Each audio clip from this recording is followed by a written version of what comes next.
So what's going on, everybody? So 10,000 subscribers, figured I'd do a new intro for you guys. Let me know what you think down in the comments. It took me a while to put that one together. I was having a hard time trying to find all the clips and everything. Didn't realize that once you made so many videos, I think we're well up over 100 videos now, that it was going to be so hard to find decent clips to make an intro out of. But with the help of Sherry, we got it done. So let me know what you guys think. So today, welcome back to the Prelude project. You can see it behind me. Today, the goal is to get the wiring harness back installed, repair some of the areas that are still bare. I noticed on this particular harness setup that the engine had a very poor ground to the body, so we're having starting issues and running issues and charging issues and all kinds of other stuff. So we're going to make sure we have a really good engine to chassis ground. We're going to make sure that all of the wires are not stretched and hanging, and it was just, the harness was a little bit of a mess. There was a lot of real tight wires that I didn't like very much. There was a lot of stuff being pulled on. So what I'm going to do today is I'm going to actually get you guys up on the GoPro, like we always do, and time-lapse it, because it's going to take me about an hour or so to put everything back together. We'll get all the harness back in, we'll get all the wiring back in, and then once I'm comfortable with everything wired-wise, I'll bring you guys back, I'll show you exactly what I did, and yeah, then we're going to try to fire it up. Now, we're not going to put the cooling system in it yet. We still need to do an oil change on the car. When the car came in, the oil is a little milky, and I don't know if that's just from the car sitting or what it is, but I want to get that oil out of there, get it changed, get some fresh stuff in it, and yeah, crank it up for the first time and see, see if it's running good, see if the check engine light's on, see if we can fix any of the little minor electrical issues that it had. So I'm going to take you guys over to the GoPro. And here we go.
So here's where we stand right now. So just to give you guys an idea, this wire right here is the main harness, and we're going to end up tying that. We don't have much extra space, so we're going to figure out a way to tie it away from the exhaust manifold. Now, this whole section of harness over here was actually sitting way down low. And with it sitting way down low, what was happening is all this whole bundle of harness that goes down through here was actually touching the throttle. So what would happen occasionally is when you touch the throttle, it would actually stick because all of this wire bundle that sits in here was coming up and hitting the throttle cable. So what we did is we tucked everything down, taped everything up that we needed to tape up, kind of ran harnesses so that they stay where they're supposed to be. We retaped up the whole injector harness because underneath that cover, the injector harness was bare. There was no, nothing on it. Down here, we tidied up the alternator wire, we got the actual alternator plug done. Now I need to find out what this wire is for, because it's just a random wire that was hanging. The connector's pretty corroded, so I'm imagining that it probably wasn't connected to anything. But then you come over here, and we have these two wires that power the main fuse box, and it's right here, these two wires. Now these two wires were originally just kind of run half up over top of the motor, halfway through the intake manifold. It was a nightmare. So what we did is just cleaned all this stuff up, kind of wire tied everything in place so you can actually tuck that up in there and it stays, looks nice. The wires go down through there, they're all protected. They go down underneath into where the starter goes. Now you can't see inside there, or maybe you can if I can find the light. Yeah, here we go. Alright, so you guys can see sort of down in there where the starter is. That big bundle of wire down there, and it's not going to focus because it's going to keep focusing on the manifold, but there's a big bundle of wire down there which has that red covering over top of it. Oh, there we go. So that bundle of wiring right there used to touch the black pipe that you see just above it, and used to touch the manifold. So what we did is we just utilized some clever routing and a loose zip tie to keep it free floating in there so that it doesn't short out to anything, considering that that's the main battery power. So now that we got that all done, we also got the shifter cables installed. We got brand new cotter pins in those. We got the intake air temp control, or intake air temp sensor wire. It was just bare and hanging. They had extended it, so we fixed that. Ran all of the majority of the main power wire all the way back. Now you guys can see right down in there, that right there was one of the grounds, and it's ripped. So that ground we're going to need to replace. There's another ground over there by the alternator that will be put into the body, so we're going to have two nice sized grounds going to the body. Everything's going to be good.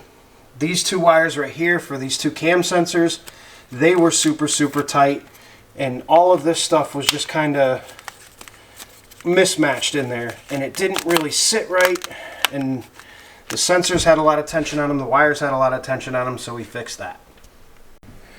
Alright guys, so now that we have all the electrical done for the most part, we had a couple little things that we got to tidy up, and once we tidy those things up, we're going to change the oil in this thing, hook the battery up to it, make sure we got power, see if we can get it to start. I wanted to go over one thing with you. You guys obviously in that time lapse saw me taping up some wires. Now a lot of people think that that's hokey, it's janky. You're supposed to put loom over top of it and whatever else. And that is correct. It looks nice with loom over top of it, and that does provide the utmost in protection. However, what I use on a lot of stuff that you just don't have loom for is this stuff right here. 3M Scotch Super 33. Now this stuff is absolutely incredible. It is good for 221 degrees Fahrenheit all the way down to 0 Fahrenheit. And what I found is in the years that I've been working on cars and I've been doing electrical work, you need to have a top of the line electrical tape. And I think I might have a roll of some crappy stuff, and I'll show you guys the difference real quick. Alright, so we found a crappy roll of what's called Stick Tech electrical tape. And what we're going to do is I'm going to break a piece of this off, and then I'm going to take some of the 3M and break a piece of that off, and I will show you guys the difference. Alright, so now here is the Stick Tech. When you stretch this stuff, I hope you guys can see it, you get about that far, and then boom, it breaks. So we literally stretched it, and I don't know if you could tell on camera, but it also changed colors. It got very light gray. It's a very non-pliable tape. Now when we go down to the 3M, this is the 3M Super 33, and you could take this stuff and just keep going. That stuff got to pretty much twice the size of what I originally started with, and there's no discoloration, and it's still super sticky, and it's just all in all the best possible protection you can have for the wiring in your car if you're going to just be using tape and no loom. Scotch 3M Super 33 is great.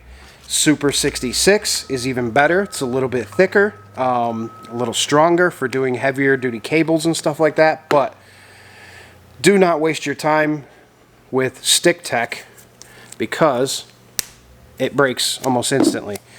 And ultimately what happens is this stuff loses all of its adhesive when it gets hot, and then you're done. So just a little tip. Alright guys, so lighting's terrible. I put my hat on backwards so that maybe you can see my face a little bit from the lighting.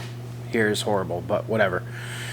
So let's go over real quick what we've done with the Prelude that you can barely see. Well, so far, you guys have seen in the past videos, we ripped the engine out of it. We cut all the crazy motor mounts out of it. We ended up having to cut a little chunk of the body out because the welds were so bad we had to get them out of there. Then we got a kit for the 4th gen Prelude, which the 4th gen Prelude kit, I get this question all the time. 4th gen Prelude kit fits. You just need to modify the positioning of the passenger side bracket. It will not go where they tell you it needs to go, and you have to kind of move the engine around and move things around and then weld it in the proper place. It's not that big a deal, but it does work. There also may be a few minor modifications that you'll need to do to the driver's side mount. Now, the factory mount in this car is gone, and it's got an aftermarket mount in its place that was welded in. However, I think they're in the exact same location. I'd have to see another 5th gen Prelude to confirm that, which I have a friend who's got one, so I may have him drive it by and we can check it out. And I'll get a definitive answer for you guys on whether or not these mounts fit perfectly or you need to modify something else. So all I know is in this one it fits. So we put the motor back in after we had to basically drill and retap every single bolt hole that holds that thing into the car, because the transmission, every single bolt hole was stripped. The engine, every bolt hole was stripped. There were some that were on the body that were stripped that we had to fix. So we got all that done, got the engine in the car. After we got the engine in the car, we then went on and made the exhaust system. Now we had to actually modify a header slightly and modify the exhaust system itself because of the positioning of the header with the motor in the car. And we also had to cut a little bit of the K-member out and do some rebracing and a few other odds and ends to make everything clear. And it clears just fine. Everything looks good. So what we did tonight, obviously you guys just saw it in the video, is we redid all of the wiring in the car. Now the wiring was bare. There were parts of the harness that were showing. There were wires that were elongated and not soldered properly, and a whole bunch of other stuff. So we took care of all that. We rerouted the harness in a spot where it's not going to get damaged. And we basically just hooked up all of the vacuum lines. We hooked up all the hoses. We hooked up all the accessories. We hooked the throttle cable back up, hooked the clutch line back up, and bled the clutch out. So that stuff's all done. And then lastly, we made a 2-gauge ground strap to go from the engine itself to the chassis of the vehicle. Being that the battery is in the back of this car, the 2 little 4-gauge grounds that were in this thing that were already hammered to begin with and rotted were causing weird no-start situations and strange electrical problems and everything else. So now it's got a big chunky 2-gauge ground that is going directly to the body from the engine itself. We got a good ground in the trunk, same thing, 2-gauge. So I think we'll be good on that aspect of things. Now, the only thing we have left to do tonight is start it. And we did a quick oil change on it just to get some of the crappy oily gunk out of there, but this car's been kind of sitting dormant for a while, so I'm not surprised that the oil's a little gunky. So no big deal. We changed the oil out. Now what we're going to do is we're going to reconnect the battery and we're going to try to start it. It came in running, so there's no reason why it shouldn't run, but I just like to make sure that all of our wiring is good and everything is good and we have no fuel leaks, no oil leaks, you know, the typical stuff you check for when you put an engine in a car. We don't have a cooling system in it yet, so I'm going to take you guys in. We'll start it up real quick. We'll listen to the exhaust tone for a couple seconds and then we'll shut it down. Tomorrow, if everything is good, we'll put all of the cooling system stuff back in. We'll fill it full of coolant. We'll run it up to temperature, make sure the clutch is good, the brakes are good, and make sure it drives good. Well, I don't know about driving, because I don't know if you guys know, in Connecticut, we just had a pretty yucky, icy, snowy, typical New England weather. So I don't know that we'll be driving it tomorrow, because I don't want to take a customer's car out in the snow and ice. But we'll at least be able to get it, you know, mobile and driving. So let me bring you guys to the engine compartment. We'll show you what we did after I just explained it all, but I'll give you a quick overview again, and then we'll go ahead and try to start it. Okay, so here's the big chunky ground I was talking about. Ground down the body right in that direction there. Ran a 2-gauge wire terminal bolted it right to the chassis, and then we got it bolted right to the ear on the transmission where the original ground was. Now let me take you guys over here real quick and show you what the original ground cable looked like on the inside there. If we can get it to focus. Maybe not. There we go. See how that's all chewed up and eaten? That is completely corroded, and it's corroded a good length up of the cable that you can see inside. So that was one of the grounds that was causing major issues. But again, all the hoses, all the wiring, everything else has all been routed. There was literally, when this thing came in, you couldn't see the shift cables. That's how much crap was in this area. So now you can see all that stuff is good. We got all the cables routed pretty well. Still gonna have to do something with that harness, see if I got a little more room on it, but other than that, we got the cover back on, we got the coils all plugged in, everything is good to go. So I think what we're gonna do now is we're gonna reconnect the battery and fire this thing up. Alright guys, here we go. See what happens.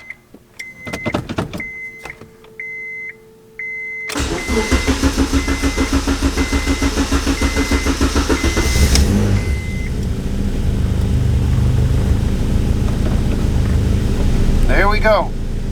Started right up.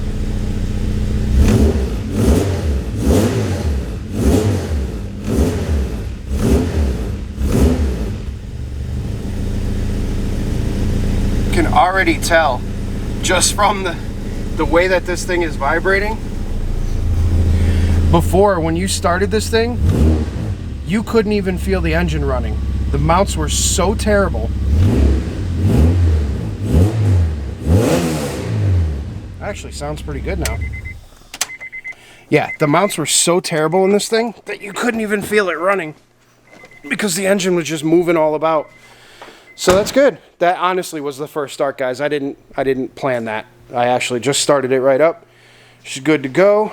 We're looking over here.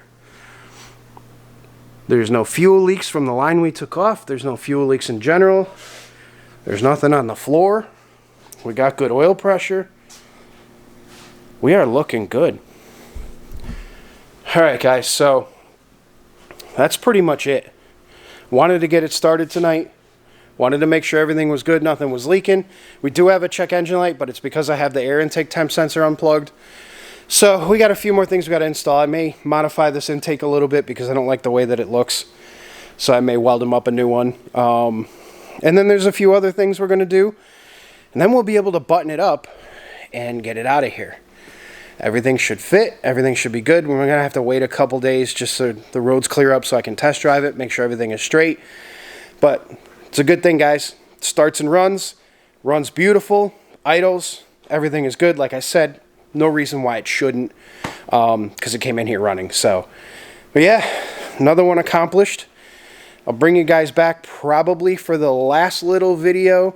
I'll put it in another video or something where we actually test drive this thing and take it out and you know, everything else and see how she goes. But other than that, that's it for this one, guys. Thanks for watching. If you haven't subscribed yet, hit that subscribe button. Hit that little bell so that you get notified when I post a new video. And enjoy. I'll talk to you guys later.